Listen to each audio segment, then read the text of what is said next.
Caros irmãos e irmãs, neste domingo a voz do pastor traz a reflexão sobre a Semana Santa. A Semana Santa é um momento forte da nossa, da nossa liturgia eclesial. É um momento de celebrar, é um momento de pedir perdão, é um momento de louvar a Deus cantando e aclamando a Jesus, como a população fez na entrada de Jerusalém. É um momento, em definitiva, de celebrar esse grande acontecimento que foi salvífico para todos nós, que foi efetivamente a morte de Cristo Jesus na cruz. A cruz é o sinal dessa morte de Cristo Jesus, que sempre nos recorda que nosso Senhor morreu lá, naqueles madeiros cruzados, e que Ele efetivamente é nosso Senhor e nosso Salvador. A liturgia nos apresenta hoje um evangelho, uma primeira leitura, uma segunda leitura e também a paixão de Jesus Cristo. É a leitura da paixão do Senhor, descrevendo com detalhes como foi a morte de Cristo Jesus. Vamos começar, pois, com a primeira leitura. Vamos começar com o Evangelho, porque o Domingo de Ramos, a primeira parte da celebração litúrgica, contempla a bênção dos ramos e a procissão com eles, aclamando a Jesus como Senhor e como Deus. Então vamos escutar então a proclamação do Evangelho de Jesus Cristo segundo Lucas. Diz assim: Naquele tempo, Jesus caminhava à frente dos discípulos, subindo para Jerusalém. Quando se aproximou a Betfagé e Betânia, perto do monte chamado das Oliveiras, enviou 2 de seus discípulos, dizendo: Ide ao povoado ali na frente. Logo na entrada encontrareis um jumentinho amarrado que nunca foi montado. Desamarrai-o e trazei-o aqui. Se alguém por acaso vos perguntar por que desamarrais o jumentinho, respondereis assim: O Senhor precisa dele. Os enviados partiram e encontraram tudo exatamente como Jesus lhes havia dito. Quando desamarraram o jumentinho, os donos perguntaram: Por que estáis desamarrando o jumentinho? Eles responderam: O Senhor precisa dele. E levaram o jumentinho a Jesus. Então puseram seu manto sobre o animal e ajudaram Jesus a montar. E enquanto Jesus passava, o povo ia estendendo suas roupas no caminho. Quando chegou perto da descida do Monte das Oliveiras, a multidão dos discípulos, aos gritos e cheios de alegria, começou a louvar a Deus por todos os milagres que tinha visto. Todos gritavam: Bendito o Rei, que vem em nome do Senhor. Paz no céu e glória nas alturas. Do meio da multidão, alguns dos fariseus disseram a Jesus: Mestre, repreende teus discípulos. Jesus, porém, respondeu: Eu vos declaro, se eles se calarem, as pedras gritarão. Palavra da salvação. Glória a vós, Senhor. Este é, pois, o texto do Evangelho segundo Lucas, que descreve essa caminhada de Jesus, sendo aclamado pelos seus discípulos que portavam galhos, nas mãos e puxavam esses galhos aclamando Jesus, enquanto ele, montado no jumentinho, ia passando, ia subindo a Jerusalém, porque o caminho que Jesus ia percorrer era a subida, a entrada triunfante em Jerusalém. Ele vai entrar em Jerusalém de forma triunfante. Os fariseus veem aquilo e se escandalizam e pedem aos discípulos para não gritarem, não escandalizarem o povo. Tá? Mas Jesus lhes adverte, se eles não gritarem, as pedras vão gritar. É a entrada triunfante de Jesus. E esta entrada triunfante vai, diríamos assim, vai se confrontar de forma muito forte com a paixão que 5 dias mais tarde Jesus vai sofrer. 5 ou 6 dias mais tarde Jesus vai sofrer. Exatamente na sexta-feira ele vai ser morto na cruz. Então esta entrada triunfante parece como que é, digamos assim, uma coisa totalmente diferente do que seria depois a paixão. Jesus entra triunfante, mas vai acabar saindo morto.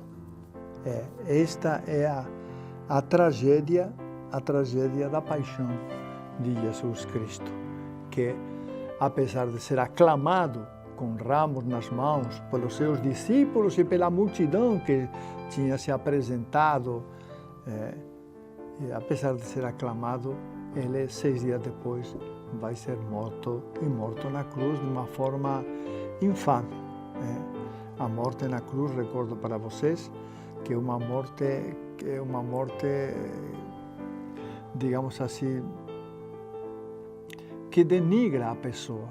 Quer dizer, a pessoa poderia morrer de outro jeito, poderia morrer na cama, poderia ser, não sei, mas na cruz, essa era a morte dedicada aos maleantes, aquelas pessoas que matavam, assassinos, enfim, é uma morte dedicada para pessoas más.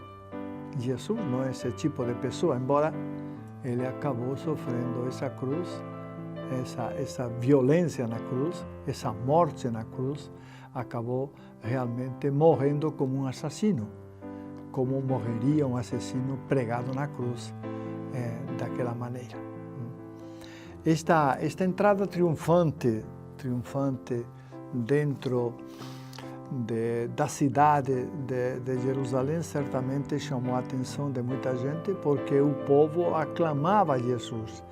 E prestem atenção, não eram só os discípulos eram um grupo mais ou menos reduzido. Foi uma multidão toda que se juntou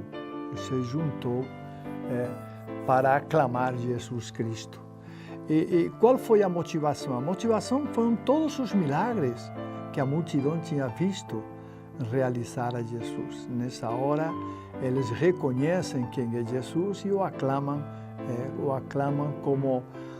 como entraria um rei triunfante numa cidade, ou como entraria, não sei, o Messias. Dessa maneira o aclamam. Jesus era o Messias mesmo, merecia essa aclamação, não há dúvida nenhuma. Mas eu quero chamar a atenção para o contraste que é hoje o aclamam e daqui com 6 dias o crucificam. Provavelmente os mesmos que aclamavam vão gritar crucifica-o naquela ocasião. Provavelmente, tá? É o contraste do ser humano que muitas vezes expressa os sentimentos mais profundos e sublimes e outras vezes é capaz dos sentimentos mais baixos, como é pedir a morte para uma pessoa inocente. Jesus é inocente, embora ele, obedecendo ao Pai, se coloca em total disposição e disponibilidade para obedecer ao Pai, mas Jesus é inocente. Esta entrada triunfante em Jerusalém vai despertar a atenção também das autoridades, especialmente as autoridades religiosas, porque já faz um tempo que os principais entre os fariseus e os escribas já faz algum tempo que estão querendo prender Jesus. Não sabem como.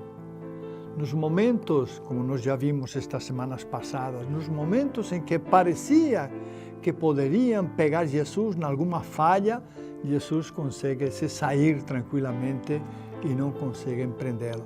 Tá? Então as autoridades, como digo, não tanto as autoridades civis, o Pilatos, o Herodes, acho que não, pessoalmente acho que não tinha nenhum interesse em matar Jesus. De fato, Herodes devolve Jesus a Pilatos porque não encontrou nada nele. E Pilatos mesmo diz, o próprio Pilatos vai dizer, durante a narração da paixão, que ele não encontrou nada em Jesus que fosse digno de crucificá-lo, né? Apesar disso, eles vão insistir para que Pilatos mude de opinião e mande crucificar Jesus, mande matar Jesus naquele suplício que é a cruz. Algumas vezes eu tenho explicado este suplício e tenho dito que realmente é um suplício muito duro, porque o peso do corpo fazia com que o crucificado fosse aos poucos morrendo por asfixia.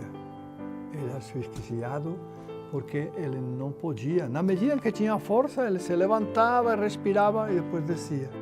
Mas aos poucos as forças iam acabando e a respiração, no final, não tinha mais força para se levantar, para poder respirar, já que o peso todo do corpo oprimia o pulmão e não deixava respirar.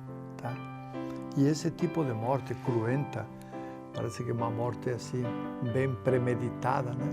Foi esse tipo de morte que os judeus escolheram para Jesus, conscientes do que significava essa morte, conscientes.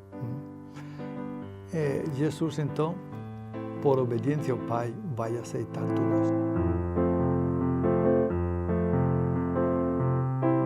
Mas escutemos agora a segunda leitura que é a leitura do profeta Isaías e que, de alguma forma, recolhe já o que irá acontecer na cruz. Diz assim o profeta Isaías: O Senhor Deus deu-me língua adestrada para que eu saiba dizer palavras de conforto à pessoa abatida. Ele me desperta cada manhã e me excita o ouvido para prestar atenção como um discípulo. O Senhor abriu meus ouvidos, não lhe resisti nem voltei atrás. Ofereci as costas para me baterem e as faces para me arrancarem a barba. Não desviei o rosto de bofetões e cusparadas. Mas o Senhor Deus é meu auxiliador, por isso não me deixei abater o ânimo. Conservei o rosto impassível como pedra, porque sei que não sairei humilhado. Palavra do Senhor, graças a Deus. Como vocês percebem, o profeta Isaías, embora o profeta tenha vivido quase 700 ou 800 anos antes de Cristo, o profeta, de alguma forma, antecipa o sofrimento que vai acontecer com Cristo Jesus e faz seu, ou faz suas as palavras daquilo que Jesus também viveu na cruz, não é? O desprezo, tá? Das pessoas, e a não resistência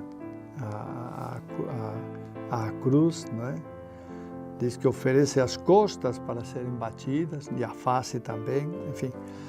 O profeta está colocando aqui tudo aquilo que fizeram com Jesus, tudo aquilo que com ele fizeram, né? Está realmente reproduzindo reproduzindo o que irá acontecer com o Mestre durante a sua crucifixão, durante a sua morte. Né? E termina dizendo o profeta que tudo isso ele fez porque confia em Deus, porque sabe que Deus não vai abandoná-lo, que é seu auxílio, tá? E por isso não se deixou abater pelo desânimo, mas conservou toda a sua inteireza, né? Diz que conservou o rosto impassível como pedra, tá? Porque sabia que não seria humilhado.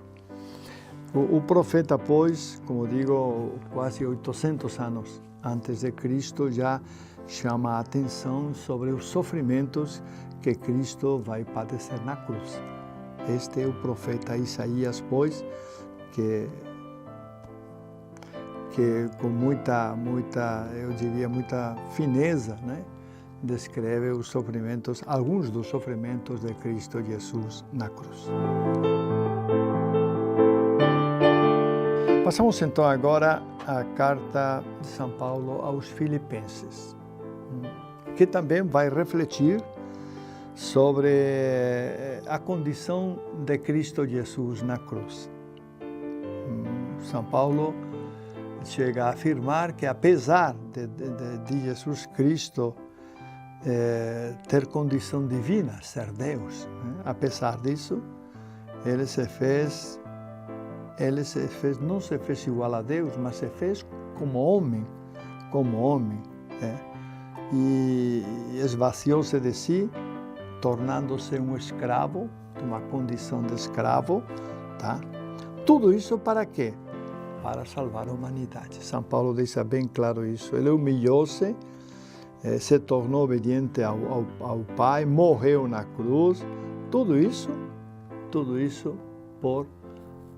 para salvar a humanidade que estava em pecado e que precisava da redenção de Cristo Jesus. Entretanto, São Paulo também nos diz que ele foi exaltado acima de tudo, acima de todo nome, né? E que assim, dessa maneira, exaltado acima de tudo, tá? Todos são convidados a dobrar o joelho diante de Cristo Jesus, tá? E a proclamar, toda língua deve proclamar que Jesus Cristo é o Senhor, para a glória de Deus Pai. São Paulo aos Filipenses, já conversamos, acho que foi a semana passada ou a semana anterior, não recordo bem, já conversamos que São Paulo tinha alguma afinidade com os filipenses, gostava dos habitantes de Filipo, na Ásia Menor, gostava e por várias ocasiões os visitou. Esta carta aos Filipenses é bem diferente de outras cartas, por exemplo, aos Romanos, aos Gálatas, em que São Paulo senta a ripa, não é? E fala bravo com os Gálatas ou com os Romanos. Aqui é muito diferente. São Paulo aparece na carta como uma pessoa muito conciliadora, né? Mas que declara as verdades sobre Cristo Jesus com muita firmeza.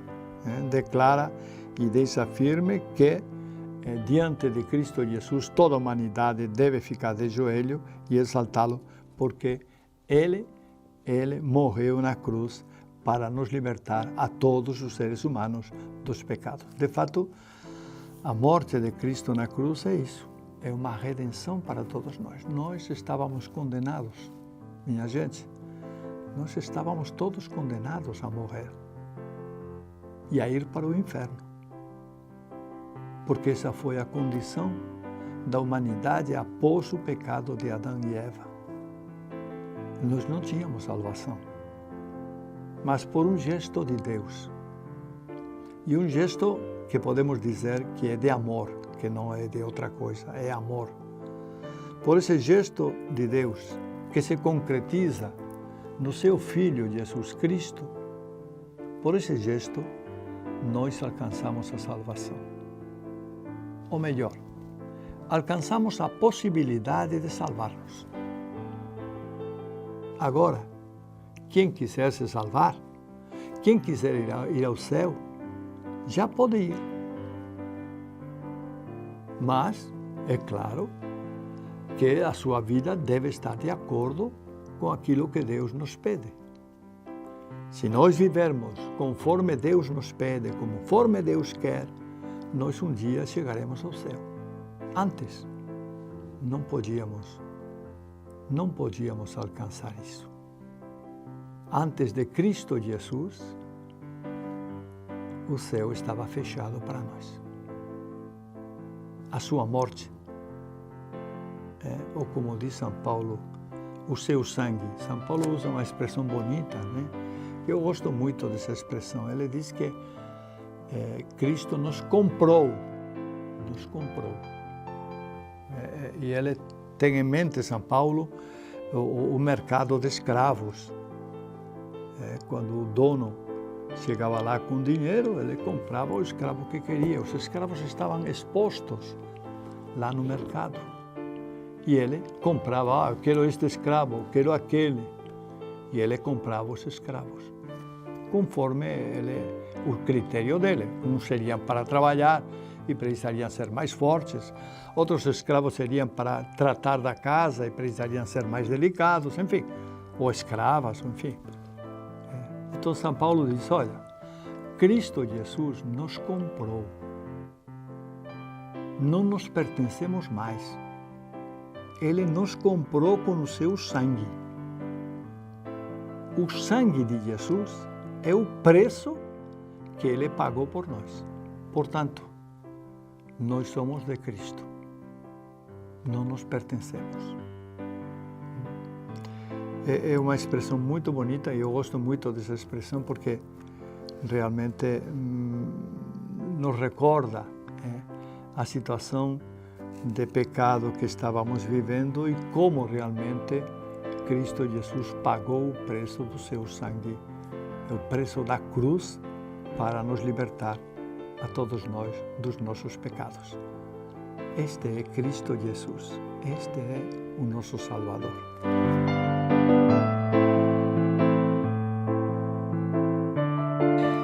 Bom, minha gente, passamos então agora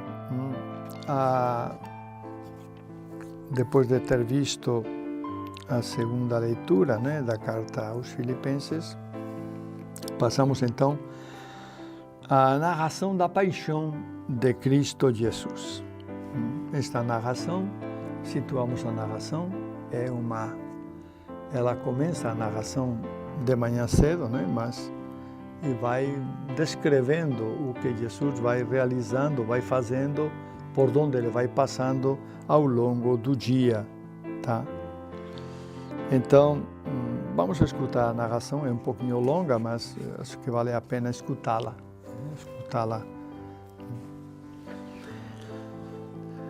Paixão de Nosso Senhor Jesus Cristo segundo Lucas. Quando chegou a hora, Jesus pôs-se à mesa com os apóstolos e disse: Desejei ardentemente comer convosco esta ceia pascal antes de sofrer. Pois eu vos digo que nunca mais a comerei até que ela se realize no reino de Deus. Então Jesus tomou um cálice, deu graças e disse: Tomai este cálice e reparti entre vós. Pois eu vos digo que de agora em diante não mais beberei do fruto da videira até que venha o reino de Deus. A seguir, Jesus tomou um pão, deu graças, partiu-o, deu-o aos discípulos, dizendo: Isto é o meu corpo que é dado por vós. Fazei isto em memória de mim. Depois da ceia, Jesus fez o mesmo com o cálice, dizendo: Este cálice é a nova aliança no meu sangue, que é derramado por vós. Todavia, a mão de quem me vai entregar está comigo nesta mesa. Sim, o Filho do Homem vai morrer como está determinado. Mas ai daquele homem por meio de que ele é entregue. Então, os apóstolos começaram a perguntar uns aos outros qual deles haveria de fazer tal coisa. Houve também uma discussão entre eles sobre qual deles deveria ser considerado maior. Jesus, porém, lhes disse: os reis das nações dominam sobre elas, e os que têm poder se fazem chamar benfeitores. Entre vós, não deve ser assim. Pelo contrário, o maior entre vós será como o mais novo, e o que manda como quem está servindo. Afinal, quem é o maior? Quem é o maior? Quem está sentado à mesa ou quem está servindo? Não é quem está sentado à mesa? Eu, porém, estou no meio de vós, como aquele que serve. Vos ficastes comigo em minhas provações. Por isso, assim como o Pai me confiou o reino, eu também vos confio o reino. Vós havereis de comer e beber à minha mesa no meu reino, e sentar-vos em tronos para julgar as 12 tribos de Israel. Simão, Simão, olha que Satanás pediu permissão para vos peneirar como trigo. Eu, porém, rezei por ti para que tua fé não se apague. E tu, uma vez convertido, fortalece os teus irmãos. Mas Simão disse: Senhor, eu estou pronto para ir contigo até mesmo à prisão e à morte. Jesus, porém, respondeu: Pedro, eu te digo que hoje, antes que o galo cante 3 vezes, tu negarás que me conheces. E Jesus lhe perguntou: quando vos enviei sem bolsa, nem sacola, nem sandálias, faltou-vos alguma coisa? Eles responderam: nada. Jesus continuou: agora, porém, quem tiver bolsa deve pagá-la. Do mesmo modo, quem tiver uma sacola deve pegá-la. Do mesmo modo, quem tiver uma sacola e quem não tiver espada, venda o manto para comprar uma. Porque eu vos digo, é preciso que se cumpra em mim a palavra da Escritura. Ele foi contado entre os malfeitores, pois o que foi dito a meu respeito tem de se realizar. Mas eles disseram: Senhor, aqui estão 2 espadas. Jesus respondeu: basta. Jesus saiu e, como de costume, foi para o Monte das Oliveiras. Os discípulos o acompanharam. Chegando ao lugar, Jesus lhes disse: orai para não entrardes em tentação. Então, afastou-se a uma certa distância e de joelhos começou a rezar: Pai, se queres, afasta de mim este cálice. Contudo, não seja feita a minha vontade, mas a tua. Apareceu-lhe um anjo do céu que o confortava. Tomado de angústia, Jesus rezava com mais insistência. Seu suor tornou-se como gotas de sangue que caíam no chão. Levantando-se da oração, Jesus foi para junto dos discípulos e encontrou-os dormindo de tanta tristeza, e perguntou-lhes: por que estáis dormindo? Levantai-vos e orai, para não entrardes em tentação. Jesus ainda falava quando chegou uma multidão. Na frente vinha um dos 12, chamado Judas, que se aproximou de Jesus para beijá-lo. Jesus lhe disse: Judas, com um beijo tu entregas o Filho do Homem? Vendo o que ia acontecer, os que estavam com Jesus disseram: Senhor, vamos atacá-los com a espada. E um deles feriu o empregado do sumo sacerdote, cortando-lhe a orelha direita. Jesus, porém, ordenou: deixai, basta. e tocando a orelha do homem, o curou.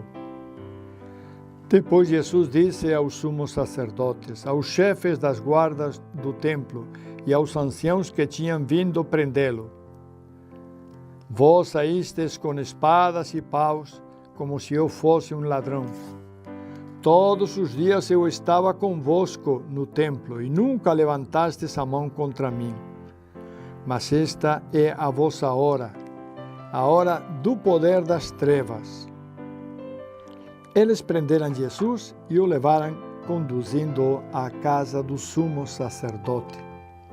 Pedro acompanhava de longe. Eles acenderam uma fogueira no meio do pátio e sentaram-se ao redor. Pedro sentou-se no meio deles. Ora, uma criada viu Pedro sentado perto da fogueira, encarou-o bem e disse: Este aqui também estava com ele. Mas Pedro negou. Mulher, eu nem o conheço.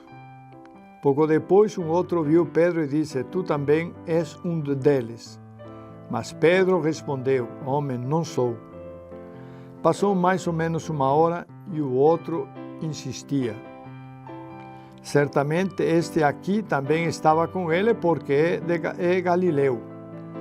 Mas Pedro respondeu: Homem, não sei de que estás dizendo. Nesse momento, enquanto Pedro ainda falava, um galo cantou. Então o Senhor se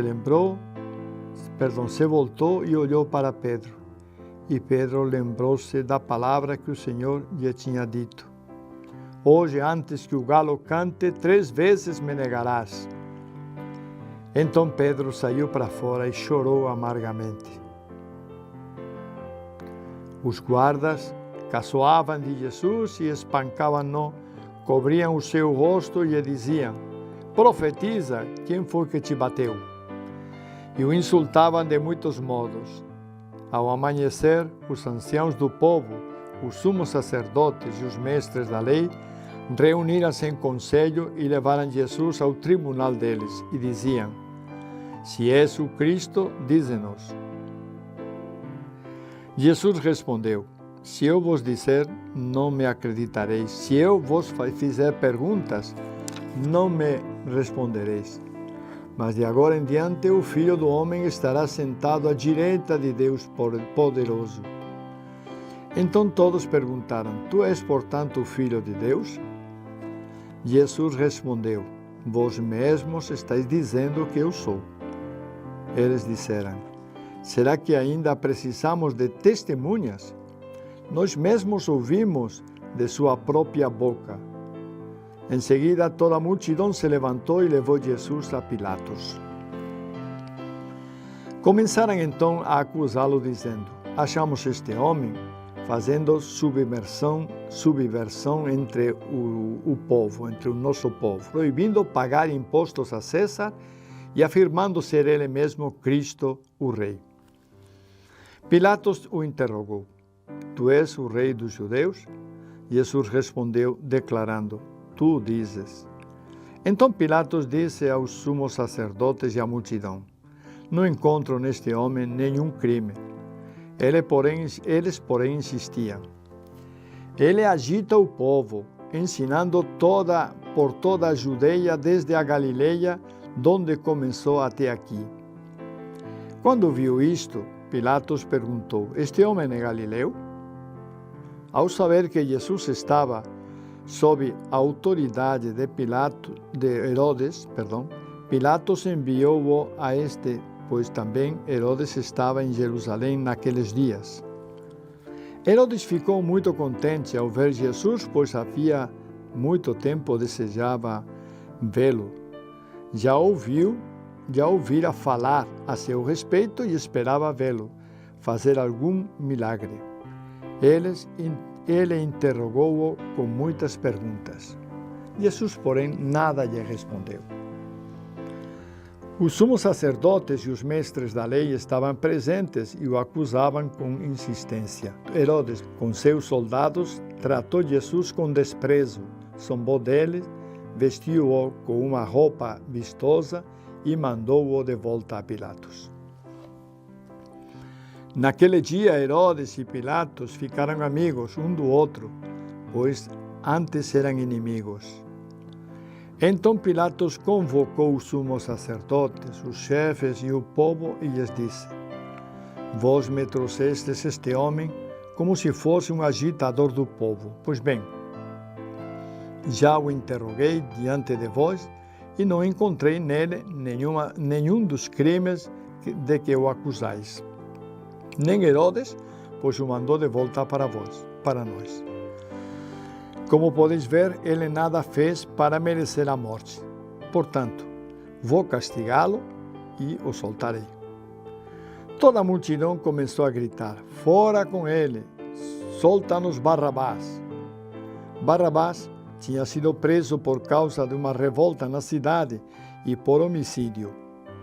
Pilatos falou outra vez à multidão, pois queria libertar Jesus. Mas eles gritavam: Crucifica-o! Crucifica-o! E Pilatos falou pela terceira vez: Que mal fez este homem? Não encontrei nele nenhum crime que mereça a morte. Portanto, vou castigá-lo e o soltarei. Eles, porém, continuaram a gritar com toda a força, pedindo que fosse crucificado. E a gritaria deles aumentava sempre mais. Então Pilatos decidiu que fosse feito o que lhe pediam. Soltou o homem que eles queriam, aquele que fora preso por revolta e homicídio, e entregou Jesus à vontade deles. Enquanto levavam Jesus, pegaram um certo Simão de Cirene que voltava do campo e impuseram-lhe a cruz para carregá-la atrás de Jesus. Seguia-o uma grande multidão do povo e de mulheres que batiam no peito e choravam por ele. Jesus, porém, voltou-se e disse: Filhas de Jerusalém, não choreis por mim. Chorai por vós mesmas e por vossos filhos, porque dias virão em que se dirá: Felizes as mulheres que nunca tiveram filhos, os ventres que nunca deram à luz e os seios que nunca amamentaram. Então começarão a pedir às montanhas: Caí sobre nós, e às colinas: Escondei-nos, porque se fazem assim com a árvore verde, o que não farão com a árvore seca? Levaram também outros 2 malfeitores para serem mortos junto com Jesus. Quando chegaram ao lugar chamado Calvário, ali crucificaram Jesus e os malfeitores, um à sua direita e outro à sua esquerda.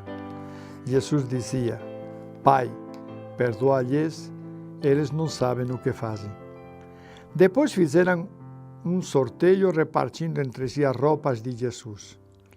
O povo permanecia ali chorando, e até os chefes zombavam dizendo: Aos outros ele salvou, salve-se a si mesmo, se de fato é o Cristo de Deus, o escolhido. Os soldados também caçoavam dele, aproximando-se, ofereciam-lhe vinagre e diziam: Se és o rei dos judeus, salva-te a ti mesmo. Acima dele havia um letreiro: Este é o rei dos judeus. Um dos malfeitores crucificados o insultava dizendo: Tu não és o Cristo, salva-te a ti mesmo e a nós. Mas o outro o repreendeu dizendo: Nem sequer temes a Deus, tu que sofres a mesma condenação? Para nós é justo porque estamos recebendo o que merecemos, mas ele não fez nada de mal. E acrescentou: Jesus, lembra-te de mim quando entrares no teu reino. Jesus lhe respondeu: Em verdade eu te digo, ainda hoje estarás comigo no paraíso. Já era mais ou menos meio-dia e uma escuridão cobriu toda a terra até às 3 da tarde, pois o sol parou de brilhar. A cortina do santuário rasgou-se pelo meio e Jesus deu um forte grito: Pai, em tuas mãos entrego o meu espírito. Dizendo isso, expirou. O oficial do exército romano viu o que acontecera e glorificou a Deus, dizendo: de fato, este homem era justo. E as multidões que tinham acorrido para assistir, viram o que havia acontecido e voltaram para casa batendo no peito. Todos os conhecidos de Jesus, bem como as mulheres que o acompanhavam desde a Galileia, ficaram à distância olhando essas coisas. Havia um homem bom e justo chamado José, membro do conselho, o qual não tinha aprovado a decisão nem a ação dos outros membros. Ele era de Arimateia, uma cidade da Judeia, e esperava a vinda do rei do reino de Deus. José foi ter com Pilatos e pediu o corpo de Jesus. Depois desceu o corpo da cruz, enrolou-o num lençol e colocou-o num túmulo escavado na rocha, onde ninguém ainda tinha sido sepultado. Era o dia da preparação da Páscoa e o sábado já estava começando. As mulheres que tinham vindo da Galileia com Jesus foram com José para ver o túmulo e como o corpo de Jesus ali fora colocado. Depois voltaram para casa e prepararam perfumes e bálsamos. E no sábado, elas descansaram conforme ordenava a lei. Palavra da salvação, glória a vós, Senhor. A leitura da Paixão é longa, mas é comovente. É comovente. As últimas horas de Jesus pregado na cruz pelos nossos pecados, sofrendo pelos nossos pecados, padecendo pelos nossos pecados. E este Jesus, o Filho de Deus, o Filho que o Pai tinha mandado para morrer, para resgatar-nos com o seu sangue, este Jesus vai morrer por todos nós, pela nossa redenção, para que nós tenhamos vida, para que nós sejamos capazes de viver, para que nós efetivamente possamos salvar-nos. Este é Cristo Jesus. E esta foi a narração da paixão. Uma narração triste, mas ao mesmo tempo uma narração com uma profunda esperança para todos nós, já que a sua morte, embora seja uma morte triste, ela trouxe salvação para cada um de nós. Jesus, o Mestre, que andara tanto pelos caminhos da Judeia e da Galileia, ensinando a população, a multidão, que fizera tantos milagres nas cidades da Judeia e da Galileia, Jesus acaba entregando a sua alma ao Pai, entregando o seu Espírito ao Pai, para dessa maneira viver para sempre. A sua obra, ele completou. A sua missão, ele acabou. E acabou com êxito, porque trouxe para todos nós a vida e a salvação. Nunca poderemos esquecer isso, meus irmãos, minhas irmãs. Nunca poderemos esquecer que Cristo Jesus nos trouxe a salvação. Nós não merecíamos isso. Nós éramos pecadores e pelos nossos pecados éramos condenados para a desgraça eterna. Não um dia, 2 dias, desgraça eterna para sempre. Mas o Pai, na sua bondade, quis trazer a salvação para nós e enviou seu Filho para nos resgatar. E o seu Filho se entregou de tal maneira por nós, por amor a nós, que acabou morrendo na cruz, e entregando o Espírito ao Pai, num ato sublime de doação. E doação por quê? Por amor a nós. Por amor à humanidade, aos seres humanos. Deus Pai ama os seres humanos, mas o Filho também. Ele deu a vida por todos nós. E o Espírito que não se cita nesta narração, mas que está presente também, o Espírito vai nos trazer essa vida, renovar em nós a vida, para que possamos um dia também participar da glória de Deus, participar com Ele no céu. É isso que nós queremos, irmãos. Aqui na terra, nós também sofremos, padecemos, alguns mais, outros menos, mas nós sofremos. Mas no céu, não teremos mais sofrimento. Na presença eterna de Deus, não teremos mais o que sofrer. Seremos eternamente felizes. E essa, é a nossa meta. A meta que queremos alcançar é chegar um dia lá no céu.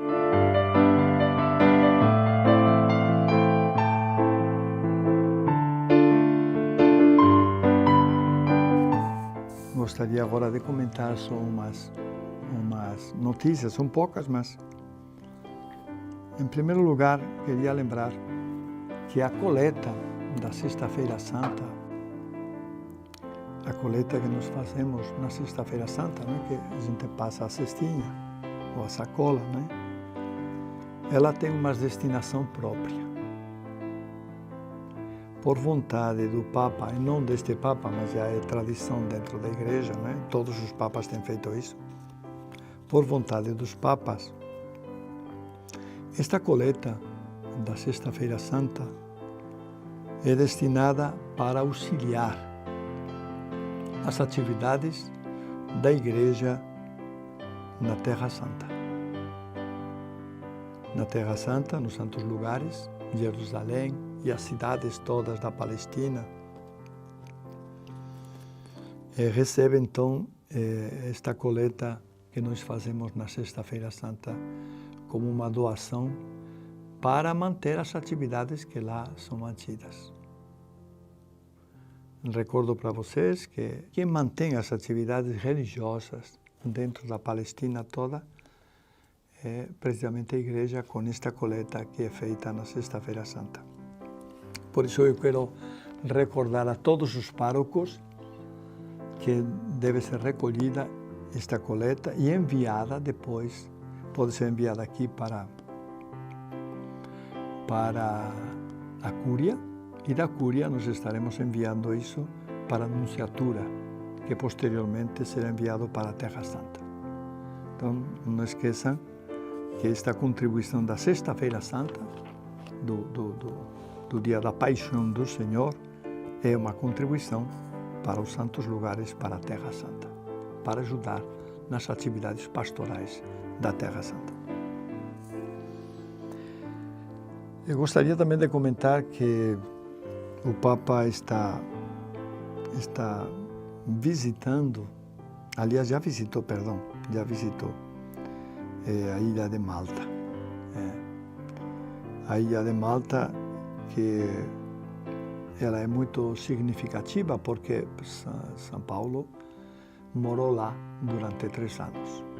São Paulo esteve presente na Ilha de Malta durante 3 anos. E tem uma gruta lá, chamada Gruta de São Paulo, que os papas fazem questão de visitar. O João Paulo II, no ano 1990, esteve lá na gruta. Em 2010 foi a vez de Bento XVI e agora tem sido a oportunidade do nosso Papa, estar também presente, visitar essa gruta que recorda, segundo a tradição, recorda a estadia de São Paulo naquela ilha de Malta. E também queria lembrar que no dia 23 de abril, na cidade de Belém, estará acontecendo a ordenação episcopal de Dom Posidônio, na cidade de Belém. Dom Posidônio será ordenado bispo. Até agora não é bispo, mas a partir do dia 23, então, será ordenado bispo. E Dom Posidônio também, no dia 30, estará tomando posse aqui em Bragança como coadjutor. Eu já acho que já expliquei isso, mas volto a falar. O coadjutor é um bispo que vai auxiliar ao bispo titular, que nesse caso sou eu. Na verdade, vamos trabalhar juntos pela diocese. Então, no lugar de um bispo, nós vamos ter dois, graças a Deus. E a igreja permite estes trabalhos juntos quando o titular pede. Neste caso, eu pedi realmente o coadjutor que viesse me ajudar por causa da doença que padeci, embora agora já esteja melhor, mas a igreja achou conveniente enviar o coadjutor. Então, o coadjutor, se Deus quiser, o dia 30 de abril, tomará posse aqui em Bragança. O dia 23 será a ordenação e uma semana depois faremos aqui em Bragança a toma de posse. Ele deve estar chegando lá pelo dia 26 ou 27 aqui em Bragança, se Deus quiser, já de maneira definitiva, porque agora, neste momento, ele se encontra em Belém. Bom, e tenho aqui também a programação toda da Semana Santa. É muito extensa, mas vamos ver se eu leio alguma coisa aqui para vocês, né? Domingo de Ramos, já falamos que vamos ter a procissão dos Ramos, né? A bênção dos Ramos e a procissão, que será a partir das 8 horas. 19 horas também terá missa, com bênção de Ramos também. Tá? Na segunda-feira também teremos missa na Catedral, 6 horas da manhã, 18 horas também. Tá? E espiritualidade para jovens e adolescentes na segunda-feira. Na terça-feira, também missa na Catedral, 6 horas. Tá? Teremos confissões de 3h30 às 5 horas e depois, 6 horas, missa também. Tá? E espiritualidade para casais a partir das 19 horas. Na quarta-feira, mesma coisa, de manhã missa, 6 horas, depois confissões das 3h30 às 5 e missa, 6 horas. Tá? E espiritualidade também, 19h30 para as famílias. Na quinta-feira, na Ceia do Senhor, de 8h30 a 10 horas, confissões, na Catedral.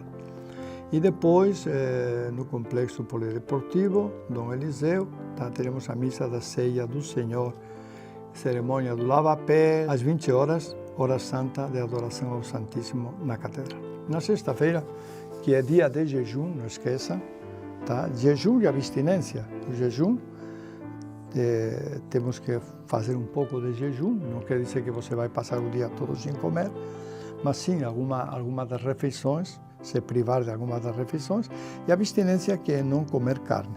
Tá? Então, esse dia também nós teremos que fazer isso. Né? 8 horas da manhã terá a procissão do encontro, as mulheres e os homens, as mulheres levando a Nossa Senhora e os homens levando o Cristo se encontrarão. Tá? E das 9 a 1 hora da tarde teremos a adoração do Santíssimo na Catedral. Bom, às 15 horas nós teremos a solene celebração da Paixão e Morte do Senhor, tá? E depois teremos a procissão às 20 horas com a imagem do Senhor morto pelas ruas da cidade. E no sábado, que é dia também santo, dia da vigília, né? Teremos na Catedral o ofício de Nossa Senhora das Dores, uma solene vigília, 20 horas, e é isso aí o que nós vamos ter para esta Semana Santa. Eu pulei algumas coisinhas, mas basicamente isso é o mais importante. Muito bem, gente. Então, quero desejar para todos uma feliz Semana Santa. Que Deus realmente nos ajude a tomar consciência da nossa realidade de pecadores e nos ajude também a crescer no seu amor. Amém.